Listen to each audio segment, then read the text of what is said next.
Hi అండి, నమస్తే. ఎలా ఉన్నారు అందరూ? మీకు తమ్ముళ్ళు చూస్తే ఒక పేరు కనిపిస్తుంది కదా, మీకోసమే వీడియోస్ చేస్తున్నాను అని. అది ఎవరి కోసమో చెప్తాను. ఇప్పుడైతే నేను సేమియా పులిహార చేస్తున్నానండి బ్రేక్ఫాస్ట్లోకి.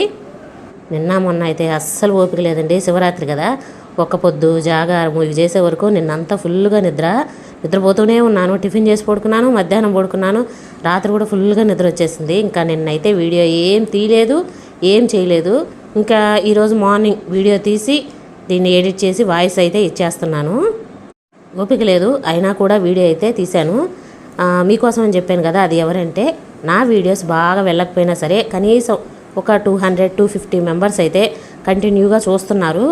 సబ్స్క్రైబర్స్ కూడా కొద్దిగా వస్తున్నాయి. ఒక్కొక్క దానికి 3-4 చాలండి. స్టార్టింగ్లో ఇంతకన్నా రావు. మనం ఎక్కువ ఎక్స్పెక్ట్ కూడా చేయకూడదు. నిదానంగా వస్తాయి, తొందర పడితే అవ్వదు కదా. ఇప్పుడైతే సేమ్యాల్ని కొద్దిగా నూనె కానీ నెయ్యి కానీ వేసుకొని బాగా వేపుకోవాలి. లేదంటే మనకి పొడి పొడిగా అస్సలు రాదు. బాగా వేయించుకున్న తర్వాత ఒకటికి వాటర్ వేసేసి ఉడికించుకొని ఇలాగా ఏదైనా బరాత్ పళ్ళెంలో పోసి కొద్దిగా చల్లార్చుకొని మనం పులిహారకి తాలింపు పెట్టుకుంటాం కదా, నిమ్మకాయ పులిహారకి సేమ్ అంతే. పచ్చిమిర్చి, కరివేపాకు అన్నీ వేసేసి తాలింపు పెట్టుకొని దీంట్లో వేసేసుకొని కలుపుకోవడమే. కాకపోతే గెంటెతో కలిపితే మనకి పొడి పొడిగా రాదు. కొద్దిగా చల్లారితే ఇలా చేతితో కలుపుకోవచ్చు. నేను చెప్పిన కొలతలతో చేయండి, కరెక్ట్గా వస్తుంది సేమియా పులిహార. ఇంతకుముందు వీడియోలో కూడా చూపించాను, షార్ట్లలో కూడా పెట్టాను. దీన్నైతే ఇలా పొడి పొడిగా వస్తుందండి. చూడండి ఎంత సేమియా ఒకదానికొకటి అతుక్కోకుండా చక్కగా వస్తుంది. ఒకటికి వాటర్ వేసుకుంటే బాగా వేయించుకుంటే బాగా వస్తుంది. పొద్దున్నే క్యారేజీ పెట్టే పని కూడా లేదు, అందుకే నిదానంగా వంట అయితే చేస్తున్నాను. పప్పు ఉడికేటప్పుడు చాలామంది కుక్కర్ పెట్టేస్తారు కదా, నేను కూడా కుక్కర్ పెడతాను. కాకపోతే ఇక్కడ ఒక చిన్న టిప్ చెప్తానండి. మనకి పప్పు అలాగే కుక్కర్ పెట్టేయకుండా ఫస్ట్ పొంగొచ్చిన తర్వాత ఇలా పైన నురుగు తీసేసుకొని అప్పుడు కుక్కర్లో మనం వెజిటబుల్స్ ఏమన్నా వేసుకోవాలనుకుంటే అవి వేసుకొని అప్పుడు కుక్కర్ మూత పెట్టేసుకోవాలి. ఇదేంటంటే మనకి పప్పులో వాటిల్లో కెమికల్స్ కలుపుతారు కదా, అంటే అవి పురుగు పట్టకుండా ఉండేదానికి. అవి ఫస్ట్ ఇలా మనకి పైన తెట్టలాగా వచ్చేస్తుంది. ఆ తెట్టంతా తీసేసి అప్పుడు ఏ వెజిటబుల్స్ వేసుకోవాలో అవి వేసుకొని కుక్కర్ మూత పెట్టుకొని ఉడికించుకుంటే సరిపోతుంది. ఇది పప్పుకొక్కటే కాదు, అన్నానికి కూడా అండి. అన్నం పొంగొచ్చిన తర్వాత పై నురుగు తీసేసి అప్పుడు అన్నం మనం పెట్టుకోవాలి. అంటే అన్నం ఎలా పెడతారో అంటే పైన తీయాలని తెలుసు, కానీ కుక్కర్లో ఎన్ని విజిల్స్ పెడతారనేది నాకైతే తెలియదు. ఎందుకంటే నేను అన్నం వంచుకుంటానండి. ఇంకా మనం ఉడికిన తర్వాత పై నురుగు తీసేసే కదా ఉడికించుకుంటాము అన్నాన్ని. నేను అన్నం ఇలాగా వార్చుకోవడమే ఫస్ట్ నుంచి అలవాటు, కుక్కర్లో అయితే పెట్టను. పప్పు కానీ అన్నం కానీ ఏదైనా సరే పైన నురుగు తీసేస్తే మంచిదంట. అది ఎలాగో చూసుకోండి. ఈరోజు మధ్యాహ్నం లంచ్లోకి అయితే ఇంకా అరటికాయలు చిప్స్ కూడా చేద్దాం అనుకుంటున్నాను. అంటే పప్పు చేస్తున్నాను కదా, చిప్స్ చేస్తే బాగుంటుంది. చాలా రోజులు అయిపోయింది నేను కూడా చేయక. ఇంకా వెజిటబుల్ పచ్చడి అయితే చేస్తున్నాను. అదే మిక్స్డ్ వెజిటబుల్ పచ్చడి అంటారు కదా, అదైతే చేస్తున్నాను. ఇంకా బీరకాయ, వంకాయ, టమోటా, బెండకాయలు, మనం ఏ వెజిటబుల్స్ ఉంటే అవి 2 ఆనియన్స్ అన్నీ వేసుకొని పచ్చడి చేసుకుంటే బాగుంటుంది, రోటి పచ్చడి. అది కూడా వీడియో అయితే పెడతాను చూడండి. పిల్లలకేమో పప్పు, సాంబారు ఇవి కావాలి, మా వారికేమో పచ్చడి కావాలి. అందుకని అయితే 2 రోజులకు ఒకసారి పచ్చడి అయితే చేస్తాను. మనకి ఏదైనా పచ్చడి చేసుకుంటే ఒక 2-3 రోజులు ఉంటుందండి. ఇంకా ఈ పచ్చట్లు అయితే బీరకాయ, బెండకాయ అన్నీ కోసేసాను, కానీ వంకాయ అయితే లాస్ట్లో కోసుకోవాలి కదా. ఇది కొంచెం నలుపు వస్తుంది ముందే కోసేసామంటే. ఉప్పు వేసి నీళ్ళలో వేసుకుంటే సరే, కానీ 2 వంకాయలే కదా అని చెప్పి లాస్ట్లో అయితే కోస్తున్నాను. కొద్దిగా చింతపండు, పచ్చిమిర్చి, కొద్దిగా నూనె వేసుకొని కాసేపు మగ్గబెట్టుకున్నాం అనుకోండి, మంట సిమ్లో ఉంచుకొని ముక్కలన్నీ చక్కగా మగ్గిపోతాయి. ఒక పొయ్యి మీద అయితే ఇలా పచ్చడికి పెట్టేసి ఇంకో పొయ్యి మీద అయితే అరటికాయ చిప్స్ అయితే చేస్తున్నాను. నూనె అయితే పొయ్యి మీద పెట్టేశాను కాగేదానికి. ఇప్పుడు దీంట్లోకి మనకి మసాలా పొడి కావాలి కదా. అరటికాయ చిప్స్ వేయించుకున్న తర్వాత పైన చల్లుకునేదానికి 1 స్పూన్ ఉప్పు, 1 స్పూన్ కారము, 1/2 స్పూను గరం మసాలా పొడి కానీ సాంబార్ పొడి కానీ ఏదైనా వేసేసుకొని ఇలా అంతా కలిపేసుకోవాలి. ఇది మనం చిప్స్ వేయించుకున్నప్పుడు వేడిగా ఉండగానే పైన చల్లుకున్నాం అనుకోండి, మనకి బాగా చిప్స్కి అంటుకుంటుంది. ఒక్కొక్కరు ఒక్కొక్క రకంగా చేస్తారు. చాలామంది ఏంటంటే చిప్స్ కట్ చేసి ఉప్పు నీళ్ళలో వేసి కొద్దిసేపు ఆరబెట్టేసి తర్వాత ఫ్రై చేస్తారు. నేను అలా చేయనండి. డైరెక్ట్గా ఇలాంటిది ఉంటుంది కదా మనకి చిప్స్ తురుము పట్టుకునేది, దాంతో అయితే డైరెక్ట్గా ఇలా స్లైసెస్ లాగా కోసేస్తాను. ఇదైతే కొంచెం జాగ్రత్తగా చేసుకోవాలి, జారి దాంట్లో పడిపోకుండా. నూనె వేడిగా ఉంటుంది కాబట్టి మన చేతికి అయితే కొంచెం సెగ తగులుతుంది, జాగ్రత్తగా అయితే చేసుకోవాలి. హై ఫ్లేమ్ పెట్టుకొని ఇవి ఒకదానికొకటి అంటుకోకుండా నిదానంగా తిరగేసుకుంటూ వేపుకోవాలి. అరటికాయ చిప్స్ మనకి బయట కొంటే ఎలా వస్తాయో దానికంటే ఇంకా బాగా వస్తాయండి. మనకి బయట కొనేవి కొంచెం మందంగా ఉంటాయి కదా, అంటే మాకు ఇక్కడ అమ్మే అయితే కొద్దిగా మందంగానే ఉంటాయి. మనం ఇంట్లో చేసుకుంటే చాలా పలచగా అరటికాయ చిప్స్ ఎలా వస్తాయి, సారీ అరటికాయ కదండి, ఉర్లగడ్డ చిప్స్ వస్తాయి కదా పలచగా, అలా వస్తాయి. ఇదండి, ఇవి ఒకసారి వేపినవి కదా. కొన్ని ఏంటంటే బాగా పళపళ ఇరిగేటట్టు వస్తాయి, కొన్ని ఏంటంటే మెత్తగా ఉంటాయి ఉంచితే. అందుకని ఫస్ట్ టైం వేపుకునేటప్పుడు ఒక 70% వేపుకొని తర్వాత నూనెని మంట సిమ్లో పెట్టేసుకోండి పొయ్యి. అప్పుడు ఆ నూనెలో మళ్ళీ ఒక్కసారిగా వేపుకున్నామంటే మనకి బాగా క్రిస్పీగా వస్తాయి. అవి కొంచెం వేడి మీద ఉన్నప్పుడే మనకు ఉప్పు కారం కలిపి పెట్టుకున్నాం కదా మసాలా పొడి, అది కూడా వేసేసుకోవాలి. నేను చేసి కూడా చాలా రోజులు అయిపోయింది. ఇంతకుముందు అరటికాయలు తెస్తే ఎప్పుడు చిప్స్ చేసేదాన్ని. ఈ మధ్య ఆయిల్ వాడకూడదు, ఎక్కువ డీప్ ఫ్రై ఐటమ్స్ వాడకూడదు అని చెప్పి చాలా తగ్గించేశాను. ప్యాకెట్ నూనె అయిపోయి మనం బాటిల్కి ఆయిల్ వేసుకుంటాం కదా, అప్పుడు మాత్రం ఇలా డీప్ ఫ్రై పెట్టేసి ఆ ఆయిల్ అయిపోయేదాకా, అంటే వంటలో వాడతాను ఆయిల్నే, అది అయిపోయేదాకా మళ్ళీ డీప్ ఫ్రై అనేది పెట్టను అసలు పొయ్యి మీద. అంటే ఒకసారి నూనెలో ఏదైనా దేవేమనుకోండి, మళ్ళీ రెండోసారి నూనె డీప్ ఫ్రైకి పొయ్యి మీద పెట్టకుండా వాడేదానికైతే ట్రై చేస్తాను. అందుకని ఆ ప్యాకెట్ అయిపోయేదాకా మళ్ళీ డీప్ ఫ్రై కోసం ఆయిల్ అయితే పొయ్యి మీద అసలు పెట్టను.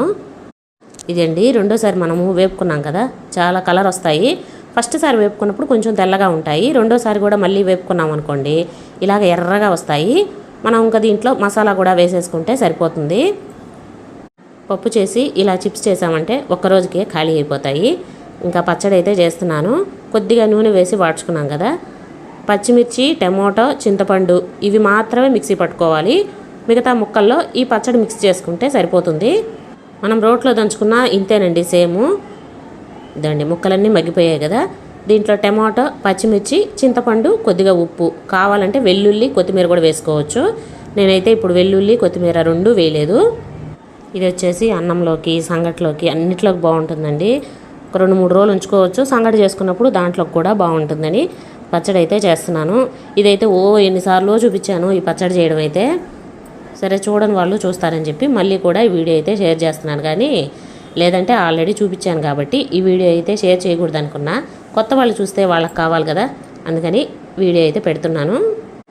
ఇలా కచ్చాపచ్చాగా మిక్సీ పెట్టేసుకుంటే సరిపోతుంది. ఈ పచ్చడిని దీంట్లో వేసేసి కలుపుకోవడమే. కావాలంటే కొద్దిగా బెల్లం కూడా వేసుకోవచ్చు, బెల్లం వేస్తే కూడా బాగుంటుంది. ఇంకా ఈరోజైతే వంట చేసేసి మధ్యాహ్నం బయటకు వెళ్ళే పని కూడా ఉందండి. నెల్లూరు దాకా పోయేసి రావాలి, మా అక్క ఉంది, మా అక్క దగ్గర పోయేసి రావాలి. నేను ఫాస్ట్గా వంట చేసేసి ఇంకా మా వారు వస్తే ఇద్దరం కలిసి బయటకు అయితే వెళ్ళాలి. టమోటా పప్పు చేశాను. ఇదండి, మిక్స్డ్ వెజిటబుల్ తోటి పచ్చడి అయితే చేశాను. ఇంకా అరటికాయ చిప్స్ కూడా చేసేసాను మధ్యాహ్నానికి. ఇంకా సాంబార్ అయితే ఉడుకుతూ ఉంది పొయ్యి మీద. ఇంకా నేను వెళ్ళి రెడీ అవ్వాలి. మధ్యాహ్నం మా అక్క దగ్గరికి పోయేసి రావాలని చెప్పాను కదా. ఇంకా వెళ్ళేసి వచ్చిన తర్వాత ఈవినింగ్ 4:30 అయిందండి వచ్చే వరకు. 4:35 ఆ టైం అయిపోయింది వచ్చే వరకు. ఇంకా నైట్కి చపాతీ అయితే చేస్తున్నాను. ఆకుకూర ఉంటే, తోటకూర ఉందండి కొద్దిగా, తోటకూరని చాపర్లో వేసేసి సన్నగా ముక్కలుగా కట్ చేసుకొని, చాలా సన్నగా రావాలి, దాన్ని కట్ చేసుకొని ఇలా గోధుమ పిండిలో వేసేసి చపాతీ పిండి ఎలా కలుపుకుంటాం సేమ్ అలాగే కలుపుకొని చపాతీలు అయితే చేస్తున్నాను. మొన్న ఒక వీడియోలో చెప్పాను కదా, మనము పిల్లలు ఏవి తినకపోతే అవి ఇలా చపాతీలు, రోటీలు వాళ్ళు ఏవి ఇష్టంగా తింటారో వాటిల్లో వాళ్ళకి తెలియకుండా వేసి పెట్టడమేను. ఇంతకుముందు అయితే బీట్రూట్ తోటి కూడా చపాతీ చేశాను. ఇదైతే తోటకూరతోటి చేసిన చపాతీ. తోటకూరను సన్నగా చాపర్లో వేసి కట్ చేసుకోవాలి. మనం మామూలుగా కట్టర్తో కట్ చేసామంటే అంత సన్నగా రాదు, మనకి చాపర్లో అయితేనే సన్నగా వస్తుంది. దాన్ని పిండిలో కలిపేసుకొని ఇలా చేసేసుకోవడమే. ఒక్కొక్కసారి క్యారెట్, బీట్రూట్, మనకి ఇలా ఆకుకూరలు, పుదీనాతో అయితే చాలా బాగుంటుందండి, మంచి స్మెల్ వస్తుంది పుదీనాతో చపాతీ చేస్తే. చపాతీలోకి అయితే ఇద్దండి, నేను నిన్న దోశలోకి ఉల్లికారం చేస్తున్నాను. మొన్న ఫ్రిడ్జ్లో పెట్టేశాను, సగం వాడుకొని సగం, మిగతా సగంలో కొద్దిగా మేగడ వేసేసి కలుపుతున్నాను. ఇలా ఎంతమంది తింటారో కామెంట్ చేయండి. వీడియో ఇంతదాకా చూసుంటే మాత్రం ఇప్పుడు కారంలో కలుపుతున్నాను కదా మేగడ, ఇలా కలుపుకొని ఇడ్లీ, దోశల్లోకి ఎంతమంది వాడతారో కామెంట్ చేయండి. మీరు చేస్తారా చేయరా అనేది. మీరు కానీ ఎప్పుడు టేస్ట్ చేయకపోతే ఒకసారి టేస్ట్ చేయండి, చాలా బాగుంటుంది.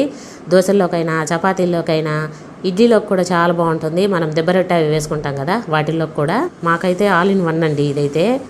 ఒకేసారి ఎక్కువగా దంచేస్తాను. ఉల్లిపాయలు ఎక్కువ వేసేసి, కొంచెం ఎండుమిర్చి, కొద్దిగా చింతపండు వేసేసి ఎక్కువ దంచేస్తాను. ఉప్పు ఇవి వేసేసి రోట్లో దంచేస్తాను ఎక్కువ.